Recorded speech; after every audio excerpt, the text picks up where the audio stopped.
I'm Dani Elliott, and this is First Time for Everything, a podcast where I talk with really interesting people from all walks of life about their first time doing something.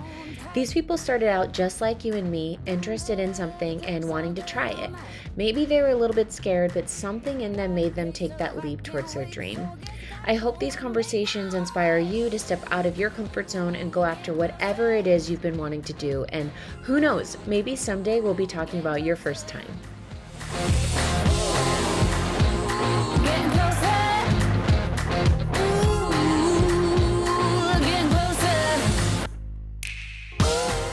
Hi, first timers. Today we're talking with the best gardener this side of Nashville, the most handsome man to walk the planet, and my favorite person, my husband, Matt Wigton.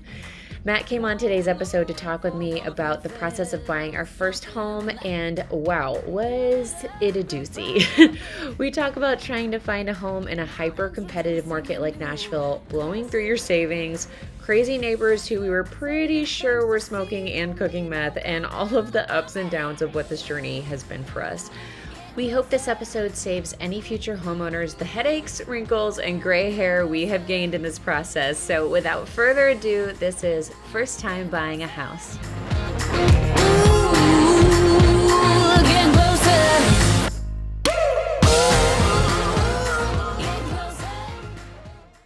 Hello, first timers. Today we have the most special of guests.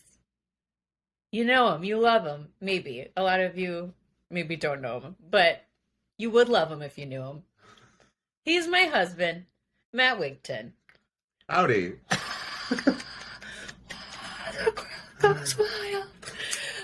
We also have Tux in the background today for anyone watching. There's a little pup.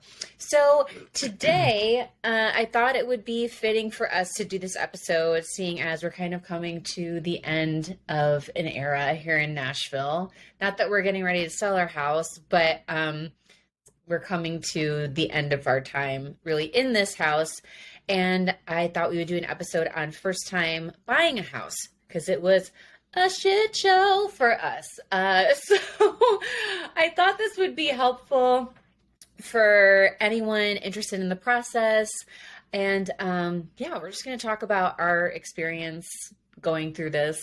I think I've blocked everything out. Yeah. From all the PTSD. Yeah, it was a very intense experience. Very extreme. Yeah. Okay. We will start from the beginning. I guess we moved to Nashville from New York in 2013.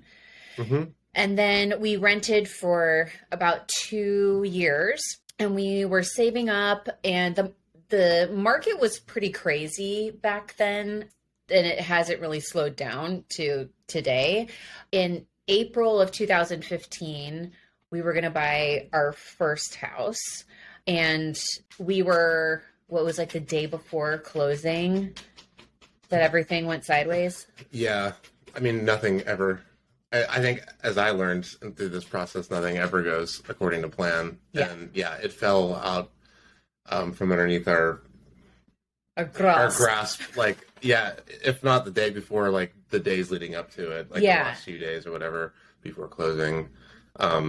Which was a huge letdown because I know that you in particular really liked it. Oh, you guys, I loved this house so much. It was like a 1929 stone cottage with hardwood floors and a fireplace. It needed, oh my gosh, Tux, get it together, bubs. He's currently nesting. Yeah, anything you hear in the background is Tux just digging himself through the mattress onto the other side while he creates a pup nest. Anyway, so... yeah, this house was so cute. It was a great starter home. It was in our dream neighborhood. We never thought we were going to be able to afford something like this. And we found this in our price range. And it was the day before I was leaving to go on tour. And we were with our loan officer, Connie. And she was like, hey, do you have this final piece of paperwork that you usually get after you filed your taxes? And we didn't have it for some reason, even though we had filed our taxes in end of January, early Feb. And again, we're talking late March now. So we call my accountant, and this idiot has not done my taxes yet. So, and that's because of your identity being stolen. You get a special PIN number every year from the IRS, and you have to punch that PIN number in order for your taxes to be done, which he never did, which was devastating. My identity had been stolen twice when we lived in New York, but I think also, you're doing 1099 work and that social is out to everybody and their mother. Anyway, needless to say, I was livid, thought of many ways to ruin his life, one of which being a glitter bomb I entertained for a while. Yeah, just like hopefully he would have that stuck everywhere. But anyway, I didn't do it. But yeah, so that house ended up falling through a series of events. We just like couldn't end up getting it together to get the paperwork back in time by the time we filed. So then we probably waited another 2 or 3 months to start looking again, right? Mm-hmm. And then we were actually out of town when this house came up on the MLS, which is what when you're looking for a house, that's what your real estate agent is going to send you a link to, where you can look up houses every day and see what's in your price range and, ticks all the boxes of things you're looking for.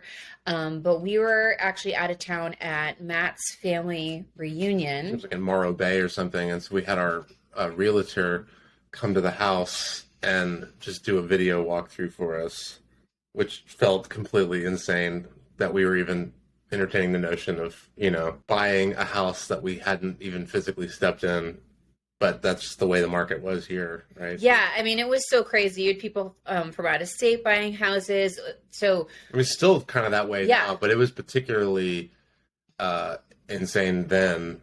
It just felt like the second a house would go on the market, within like an hour there'd be 2 or 3 offers. Yeah, I mean, and a lot of it over asking, like way over asking. Totally. And like this house actually was the day it was listed, we put an offer on it and we were the third offer, and one of which was a cash offer. We bid 10 grand over the asking price. So I think it was listed at 235, which seems laughable now with the market in Nashville. That seems like such a deal. That we bid 240, or it was listed at 240. We bid 250. Tux, come on. Tux is being very needy right now. I think he's confused as to why we're both in here, because we're never both in this room.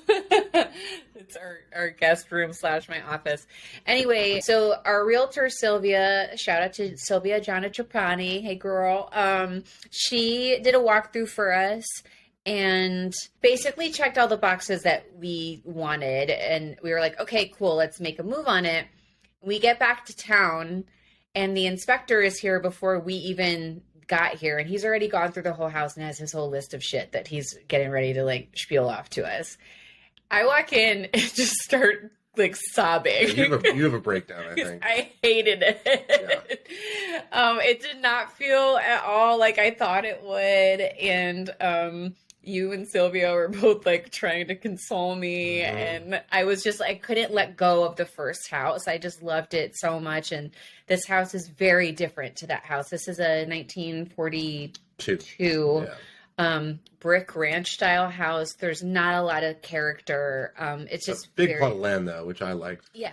But I mean, from my perspective, I was just like, we need to get our foot in the door because this market's so nuts that we need to just buy something. And this was this was the closest we had come since that previous house. So yeah, I knew it wasn't perfect. It wasn't our dream home, but yeah, I was like willing to just sacrifice just to not be renting anymore.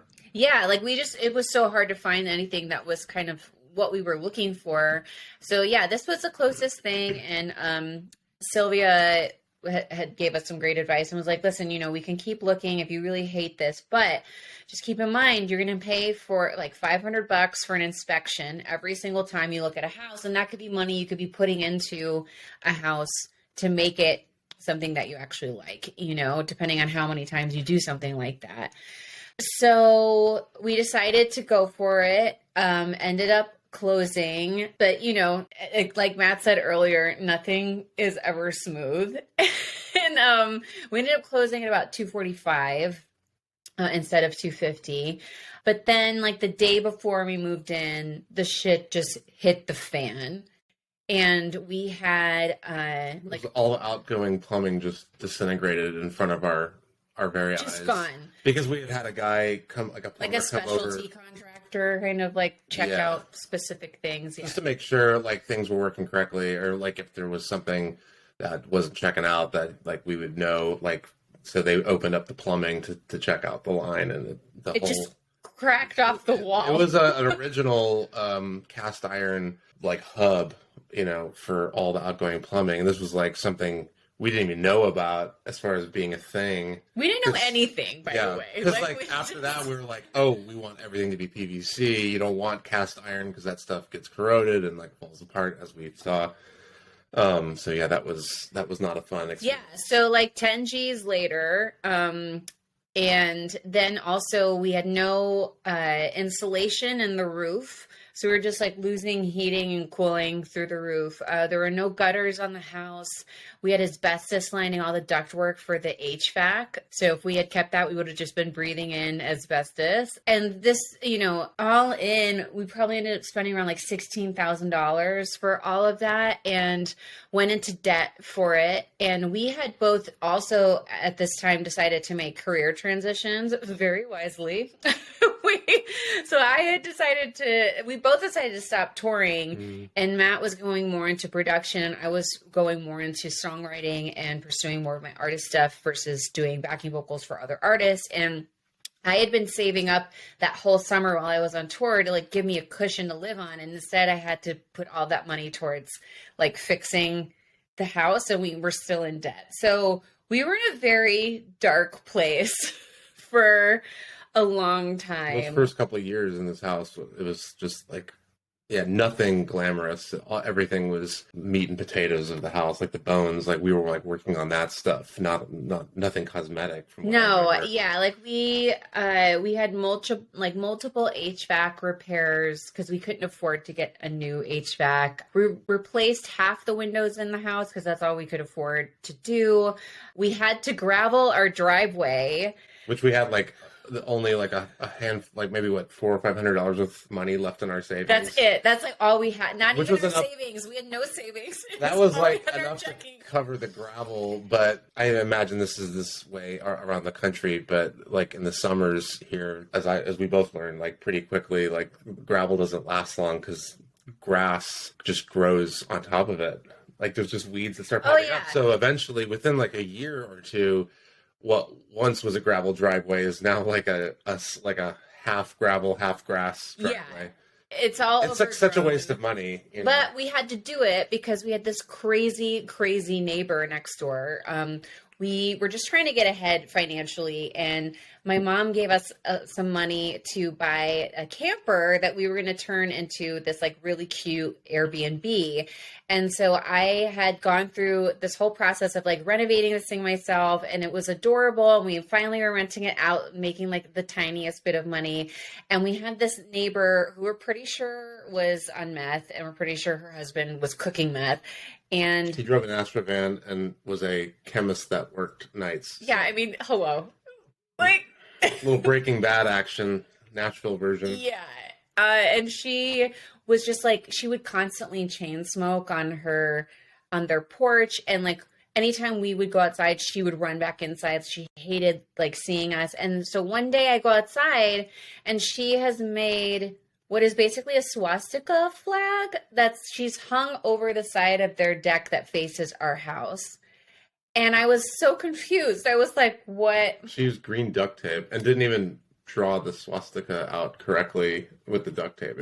Which makes me hope that she's not actually a Nazi because she doesn't know how to make a swastika. But I went over there to confront her, and she was like, your camper is so white trash. If you want to like do that, you need to go live out in Greenbrier. And I was like, so if you hate it, that's one thing, but like, what's the deal with the swastika? And she's like, I wanted to offend you as much as you've offended me. And it was just the most ludicrous thing. We left New York to get away from stuff like this. And this honestly was probably one of the crazier things that's ever happened to me in my life, including the shit that's happened to me in New York. Yeah. And it was just they were probably in that house for another 2 years or so. Then we just had to like deal with their energy. But basically I was like, okay, there's no reasoning with this woman. And so I just asked her, I'm like, what do you need? Like, what will make this better? And she's like, you need to move that camper to the other side of the house so I don't need to see it. And it has to be on a prepared surface. I looked up all the rules online. So she, we did that. So and also, by the way, we couldn't afford to have the truck come to roll out the gravel. So when the truck came to dump off, how much gravel was it? It was like 8 tons of gravel. And then we had to hand shovel that stuff around because we couldn't afford to have because it was like an additional $300 or $400 to have them use one of those little Bobcat tractor things to and we didn't have that, so we were like, okay, well, that took us like 2 or 3 days of just shoveling that stuff and almost our marriage, and to this day it's an uneven driveway. There's mounds all over the place. That's what you get when you hand shovel a gravel constantly driveway. Reminded of that. Yeah. And then just to top it all off, we do all that. We move the camper. We finally start renting it. And she called us in and reported it. And because apparently you had to have like all this other stuff to be able to rent out a camper. Anyway, these are just like some of the tales that have come along with purchasing the house. I will say, though, the thing that I'm grateful for with this house is firstly, buying it at the time we did, because you just can't get anything in Nashville for that price anymore. Like, not even a lot of land, not even a teardown. Like, teardowns are going for around $400,000 easily. So we've been able to really build a lot of equity in this house that we then decided to use last year to renovate about 80% of it. That has been really nice, and I feel a very hard one for us to be able to have been able to go through that process. We ended up redoing our primary bathroom, bedroom, kitchen, dining room, laundry room, new HVAC, new roof, mostly new electrical. So whoever gets this house after us is going to be living like kings and queens. But yeah, I mean, do you have any thoughts on the equity? I mean, that part's nice, but it is pretty maddening, like the whole process of trying to buy a house in this market. I think I've heard stories of people bidding 30 and 40 times, 30 or 40 different houses over the course of months and losing every time. And I'm like, I feel fortunate that we haven't had to deal with that. And the prospect of selling this house and trying to buy again, terrifies me. Especially knowing all that we know now and all the lessons that we've learned. But at the same time, though, I feel more well equipped to buy a house now because we knew jack when we bought this house. And I feel like now we know literally everything there is to know about a house. So how it functions, what it needs, what to look out for. I just feel a lot more prepared to buy something else. Yeah, I think we are. But I also think that it's you have all this knowledge now and know too much. Things are going to be drawn way out, because you're not going to settle, because you're going to know there's this is wrong with this house, this is wrong with that house. And in Nashville, every house, there's back in the 60s and 70s, every homeowner had their handyman coming over and doing really shoddy work, so there's almost every house in this town has that kind of funky stuff going on, when you lift up the hood. So I don't know about elsewhere, but yeah, I don't know. I think the thought of doing this all over again is a little overwhelming for me personally. But yeah, having the knowledge is definitely powerful. But yeah, I do think it would draw things out, the whole process out. So, would that mean that we would end up with something that we truly love, or did we just find something to settle on that's Yeah, I don't know. I mean, I think it probably depends on what market we were looking in, how much money we have to spend, how much work we're willing to do. But I do know that I'm really grateful for the people who kind of walked us through this process, because again, we were so green going into it. But I would say making sure that you have whatever type of loan you're going to use, have that in place ready to go, so then you can act really quickly on something when it comes up, especially if you're living in a hot market. You don't want to go look at your dream house and then realize you have to do all this paperwork to get approved for a loan, and then someone else snatches it up in the meantime.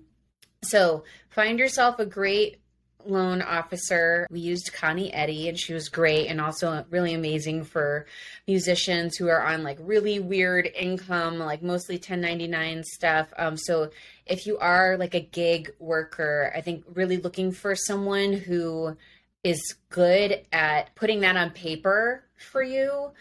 And then finding a realtor who like really understands what it is you're looking for and is willing to like, take you to all the places, show you all the things, and present you with the options that are within your price range and not trying to like kind of push you outside of what your means are, because we didn't want to be house poor. Yeah. That was like pretty big for us. The other thing too is if you are with someone like a partner, I think it's important to like kind of have your lanes, your areas of focus. Yeah. So I think we kind of naturally settled in, like you're good with like knowing that like the aesthetic of like what you're looking for, and you're good with dealing with, the realtor and communicating all this information to them. And for me, I'm like better with like bills, like, and getting things set up. So I'm like slightly more organized than you, so, that's, I think, and that's like a lucky position to be in when you have like a partner and you can kind of divvy up those tasks. If you're, running solo, then of course you have to do all that stuff yourself. But I think as long as you just have it all like a process and have like a clear idea of like what you're about to step into, then you probably won't be as overwhelmed. Yeah. And I think also just knowing that even if you were to buy a brand new house, something is going to go wrong, and just be okay with that. Like understanding that you're not an exception.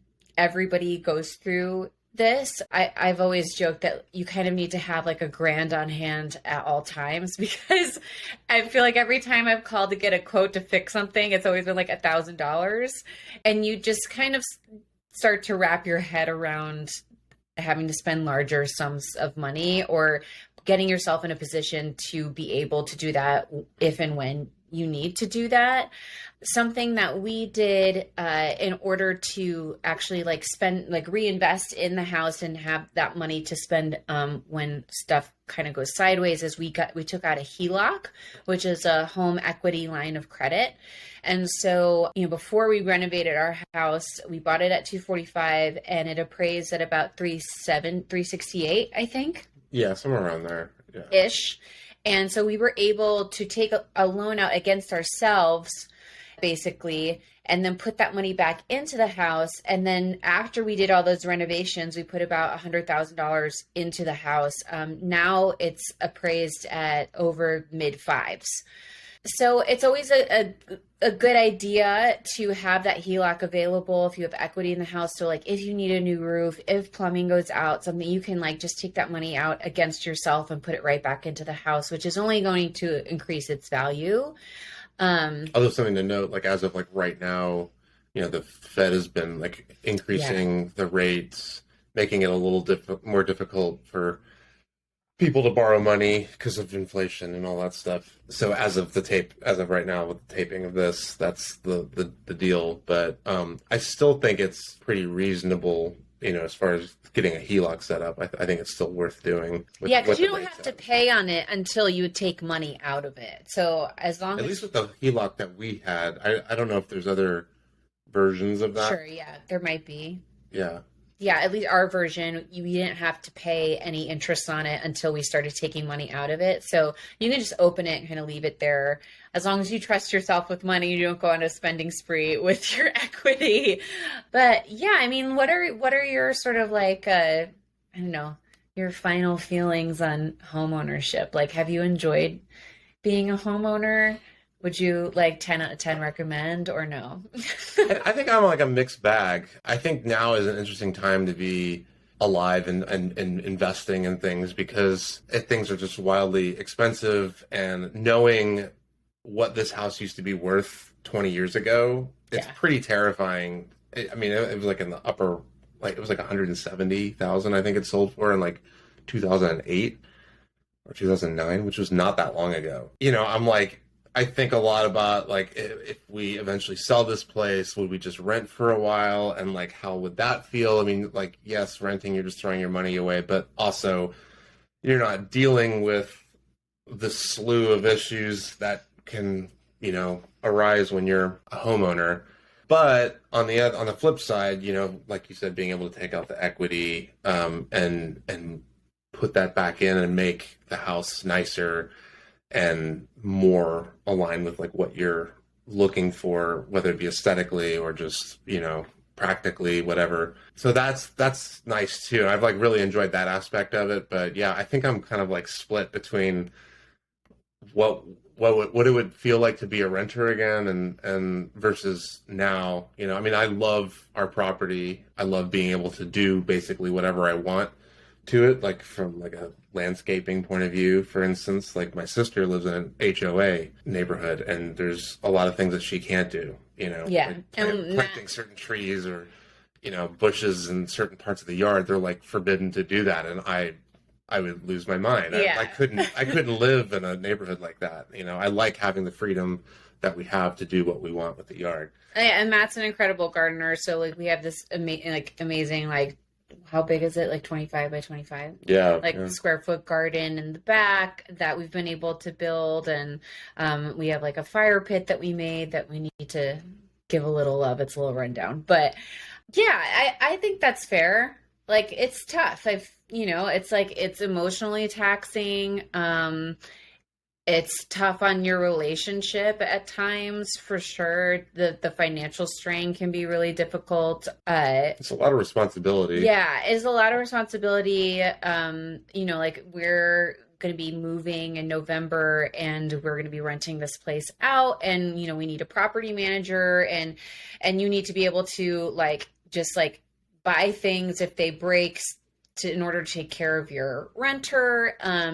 But I will say, as someone who doesn't come from a lot of money, I mean, my parents always like took good care of me and everything, but we're not like swimming in cash. I think the opportunity to create potential generational wealth through homeownership has been a real gift.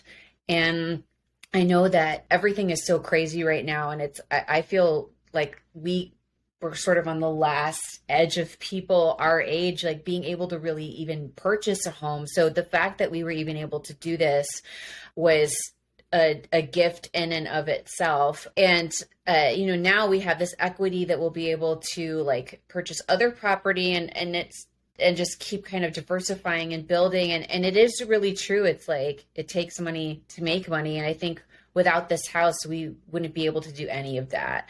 And I think our future is going to look a lot different because we got this house. Yeah, I mean, and also too, like, to be completely forthright, our down payment was a combination of like money we had saved, money money both of our parents gifted us as a wedding present. So, I think if you're saving for a house, something that can be really helpful is talking with a financial advisor if you don't have that family aid that can kind of help beef things up for you, and have someone that can help give you a plan to be able to save in a way or invest in something that's going to give you like potentially like a quick return, so you have more cash to be able to invest.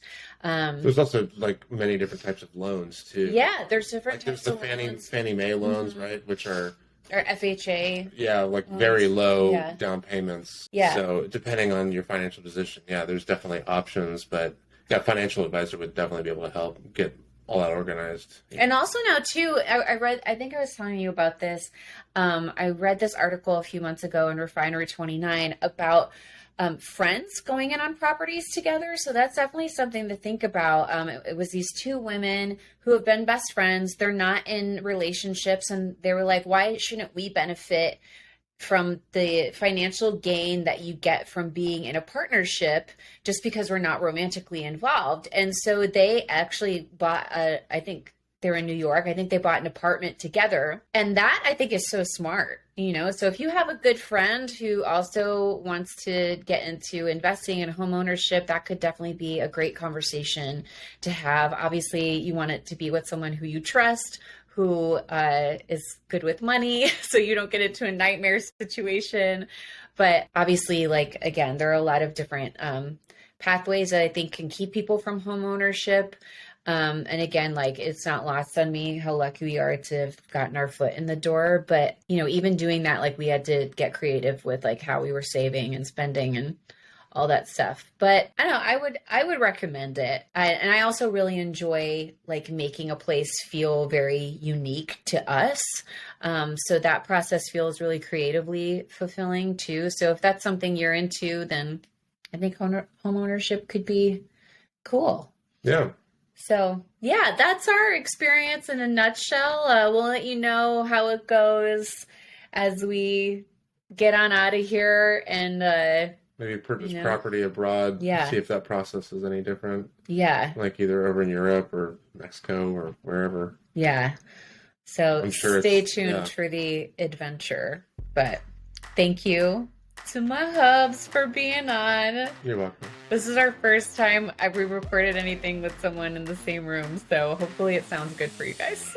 Thanks so much to my man for coming on the podcast today to help me share our story. I'd love to hear from you guys as to if this episode helps you when you go to buy a home, and I really, really hope it does.